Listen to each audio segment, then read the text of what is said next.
Bonne mission. Pressure?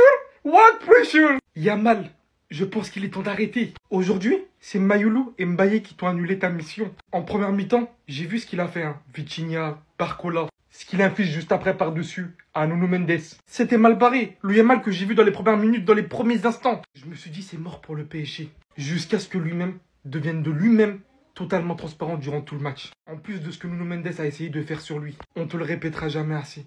Tu es très fort. Mais faut pas parler avant les matchs. Aujourd'hui, c'est l'équipe B du PSG qui te fait redescendre. Encore une fois, oui, tu es très fort. Mais le football, c'est une multitude de choses à prendre en compte. Dont le fait que c'est 11 humains contre 11 humains. Et que tu joues avec des coéquipiers. Et que pour l'instant, t'es ni Messi, ni Ronaldo pour y parvenir tout seul.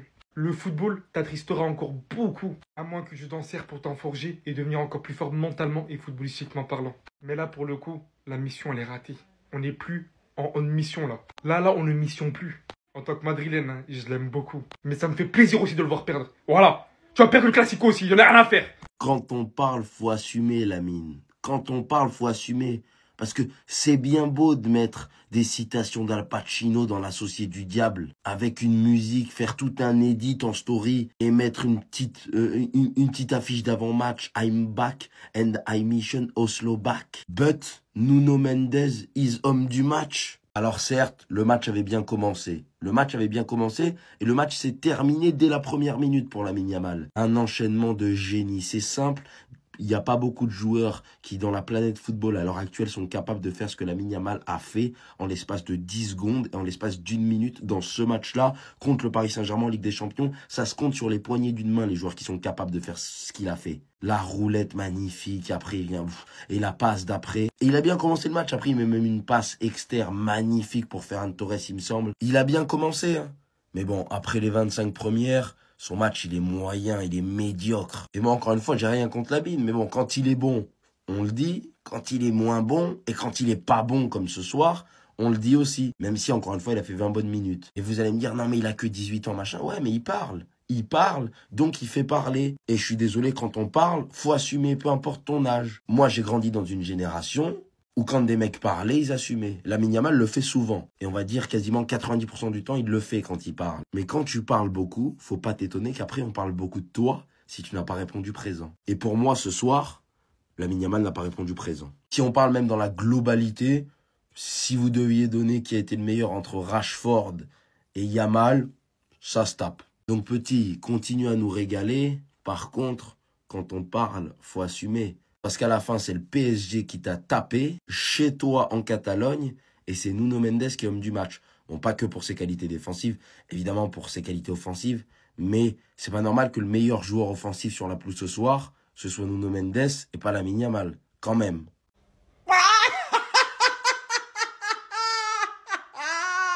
Le Barça a perdu contre l'équipe Y du PSG, les gars. Et on connaît déjà l'excuse des Barcelonais. Ils vont nous dire, le Barça aussi, c'était l'équipe B. Ouais, ça doit être ça, ouais. S'il vous plaît, hein, si on compare les deux 11 de départ et vous enlevez Joao Neves, vous mettez Warren Zaïre-Emery. Guettez les deux 11 de départ, t'es chez toi à domicile, tu te fais chicoter 2-1. Mais vous avez pas honte? Toi là, tu nous sors des stories. Pressure, what a pressure. Tu perds contre Mbaye. T'as perdu contre Mbaye. T'as pris un but de Mayulu. T'as pas honte? Vous avez pas honte? Et à tous ceux qui vont dire, ouais mais le Real vous avez perdu 3-0. Mais nous on a perdu 3-0 contre la vraie équipe du PSG. Vous avez perdu contre l'équipe bis. L'équipe B.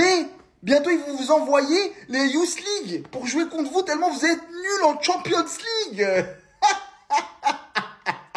Les gars, c'est dommage. Moi qui étais pour le Barça aujourd'hui. Putain de merde, bordel. J'étais en train de vous soutenir. Mais malgré ça, vous avez pondu une bouse à la fin, les gars. Putain. Pendant 90 minutes, j'étais derrière eux. Lâcher les supporters du FC Barcelone, c'est la honte. La honte et la honte et la honte. Le Paris Saint-Germain, ils étaient disloqués. Il n'y avait pas Ousmane Dembélé. Il n'y avait pas Désiré Doué, les gars. Il n'y avait personne dans leur équipe. Et vous êtes en incapacité de gagner là aujourd'hui. Vous êtes en incapacité de battre cette équipe-là. Une climatisation, mais laisse tomber Starfall là. Mais carrément, je suis content. Je suis content parce que vous étiez arrogant. Vous n'aviez pas remporté de Ligue des Champions, ça fait 10 ans. Vous revenez les gars, climatisation. Climatisation. Et oui les gars, et oui, je suis d'accord avec ces supporters. Ces supporters ont été supérieurs aux supporters du FC Barcelone. Supérieurs largement. Incroyable. Et je suce pas les gars, oui. Voilà, il a la rage carrément, il nous fait sortir parce qu'il a la rage les gars. Avant le match, Lamine Yamal, il demandait elle était où la pression. Je pense qu'il l'a vu. En deuxième mi-temps, ils ont mangé une pression phénoménale, le Barça. Ça, les gars, c'est la réaction de Hansi Flick. Hansi Flick, il est en larmes. Ils ont mangé une pression de fou malade. Ils ont pris le but à la 90e minute. Deuxième mi-temps, le Barça n'ont quasiment pas vu le jour.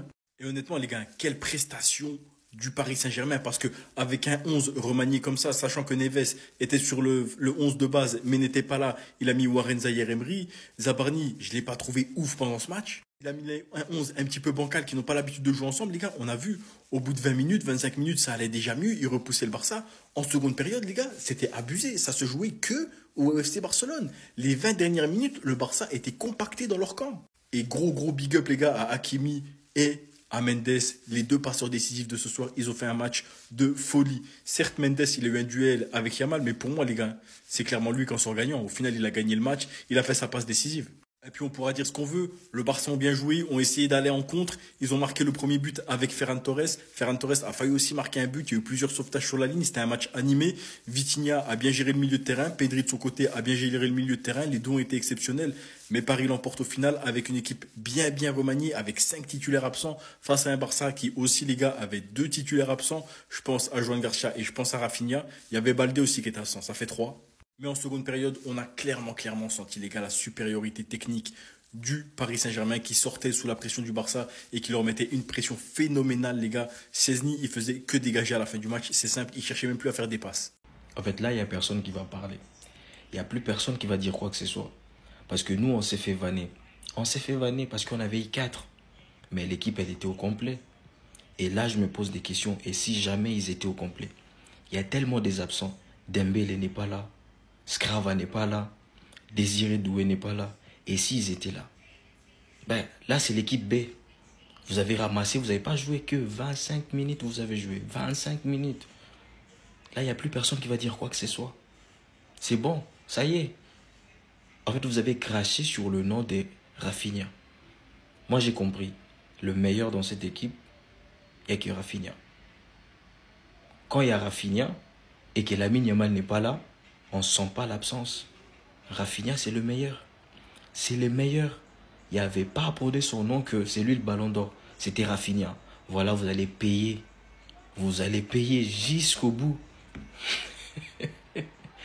Là, il n'y a plus personne qui va dire quoi que ce soit. C'est bon. Ça y est.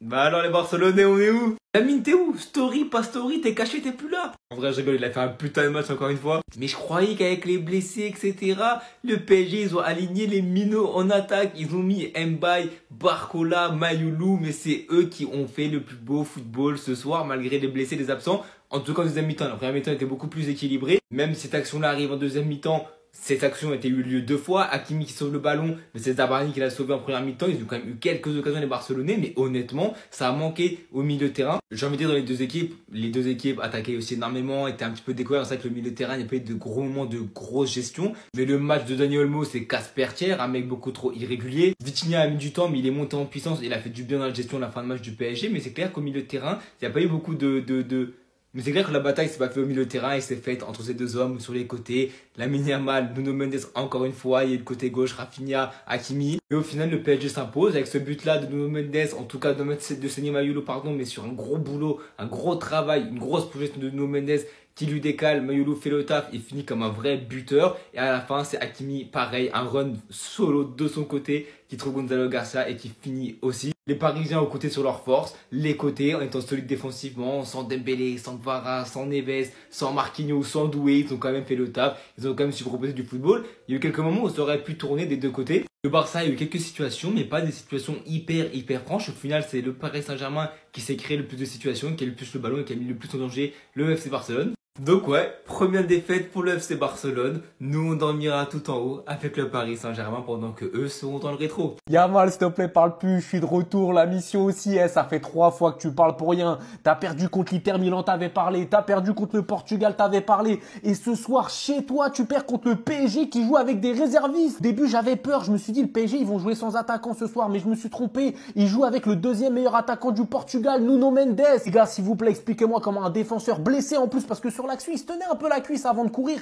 Ils te mettent dans le vent 3 joueurs du Barça. C'est pas fini, non, Nuno Mendes sur la passe, il te remet encore 2 joueurs du Barça dans le vent avant de décaler une magnifique passe à Maniolou. Et Maniolou, faut en parler, le mec, je sais pas s'il est talentueux, s'il est chanceux, il te marque en Ligue des Champions contre le Barça, il te marque en finale de Ligue des Champions, il a 14 ans. Clou du spectacle, un autre Portugais vous fait mal ce soir à la dernière minute, mais qu'est-ce que je suis fier d'être Portugais. Gonzalo Ramos chez vous, vous plante un but à la 90e. Non mais sérieusement, la honte, le Barça a la honte. Comment vous avez pu perdre contre une équipe décimée du PSG chez vous? En fait, j'ai capté la force du PSG, c'est grâce à Luis Enrique parce qu'il arrive à insuffler une confiance totale à des petits jeunes. En fait, tous ceux qui jouent au PSG, ils ont plus peur de personne depuis qu'ils ont gagné la LDC. Alors là, le Paris Saint-Germain, chapeau. Avec tous les absents qu'ils avaient, j'avais du mal à croire qu'ils allaient gagner ce match. Mais ils l'ont vraiment fait avec les joueurs qu'ils avaient. Et pourtant, en première mi-temps, le Barça avait très bien commencé. Il dominait le Paris Saint-Germain. Carrément, le milieu du Paris Saint-Germain était complètement inexistant. Pedri se baladait comme d'habitude et il n'y avait personne pour l'arrêter. Et à partir de la 35e minute, ça y est, le Paris Saint-Germain a commencé à se réveiller petit à petit. Ayolou égalise sur une projection de malade de Nuno Mendes. À partir de là, le match avait l'air très équilibré. Sauf qu'arrivé en deuxième mi-temps, je sais pas ce qui se passe, le Barça ne presse plus. Ils ont du mal à aller vers l'avant et pour la première fois, je les vois jouer en bloc bas. Le Barça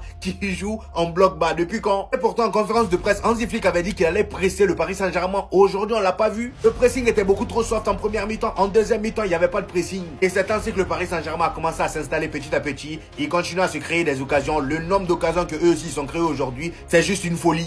Le Barça aussi a eu certaines occasions qu'ils ont très mal exploitées. Par exemple, cette occasion de Dani Olmo. Le gars se retrouve tout seul face au gardien. Regardez sa position. Il a raté. Magnifique sauvetage d'ailleurs d'Hakimi qui a été très important sur ce match-là. Lui et Nuno Mendes. De toute façon, sur ce match-là, offensivement comme défensivement, c'est les deux joueurs qui ont géré la baraque du Paris Saint-Germain. Et je tiens quand même à féliciter Luis Enrique pour son coaching d'aujourd'hui parce que les remplaçants qui sont rentrés, vraiment, ils ont tout changé. Anguilly qui rentre à même pas 10 minutes, il tape la barre de poteau. Gonzalo Ramos qui rentre, il marque le but. Franchement, rien à dire sur le coaching. Je vous le dis, hein, le Paris Saint-Germain va éteindre ce Barcelone. Il y a un mal buteur, ça vous pouvez directement cliquer sur... Je le dis, je le cesse de le répéter. Quand je parle, faut m'écouter. Meilleur TikToker Gambi, on vous a dit. Dis-moi qui est capable de t'annoncer des pronos comme les miens. Dis-moi qui est capable de te dire que Lamine Yamal ne marquera pas face au Paris Saint-Germain. Désolé à tous les fans du FC Barcelone, je vous respecte énormément, mais vous êtes trop nuls. Votre équipe n'est pas prête pour la Ligue des Champions. Vous êtes bon pour le championnat espagnol, ça je le reconnais. Mais la Ligue des Champions, c'est une compétition de bonhommes. Et Koubarsi, c'est pas un bonhomme. Et Pedri, il est gentil. Et Yamal, c'est un petit. Il nous a humiliés, il nous a lavés, il nous a éteints, il nous a tout ce que vous voulez. C'est Ronaldinho ou quoi? Franchement, comment il peut autant passer de joueurs en un match? À parole les gars, j'ai cru voir Sonic. J'ai cru voir Usain Bolt Prime. Sur le premier but, le mec il part quand même d'ici vers son gardien en une fraction de seconde. Il n'y en a pas un qui est capable de lui prendre la balle. 2 secondes après, regardez où il se retrouve. Mais qu'est-ce qu'il est rapide, Nuno Mendes? Non, ce soir, il nous a éteints. Je baisse les armes. Il nous a éteints. Carrément, regardez comment il finissait après chaque action. Obligé de faire faute tellement il est rapide. De Jong, Pedri, Yamal, personne n'arrivait à l'arrêter. Nuno Mendes à son poste. Il n'y a personne qui parle avec lui. Je suis clair, net et précis, je suis ferme. Même si oui, à la première minute, il s'est fait laver par Yamal. En même temps, c'est très difficile de le tenir. Mais sur la globalité du match, il n'y a pas de honte à avoir. Mendes, il nous a marché dessus encore une fois. Je vous jure que ce joueur, je suis trop jaloux. Je suis trop jaloux qu'il est au PSG. Et le pire dans l'histoire, c'est que le PSG aurait pu se séparer de ce joueur à cause de ses blessures. Il a eu beaucoup de blessures. Non, ils ont vu le potentiel, ils ont dit on va le garder. Résultat, aujourd'hui, ça paye. Tu le vois en Ligue des Nations, tu le vois en sélection, tu le vois en club. Il a fini 10e au Ballon d'Or. Il aurait pu finir même 5e, même 1er au Ballon d'Or. Je mélange tout. Franchement, les gars, ça fait très longtemps que j'ai pas vu un défenseur autant impressionnant.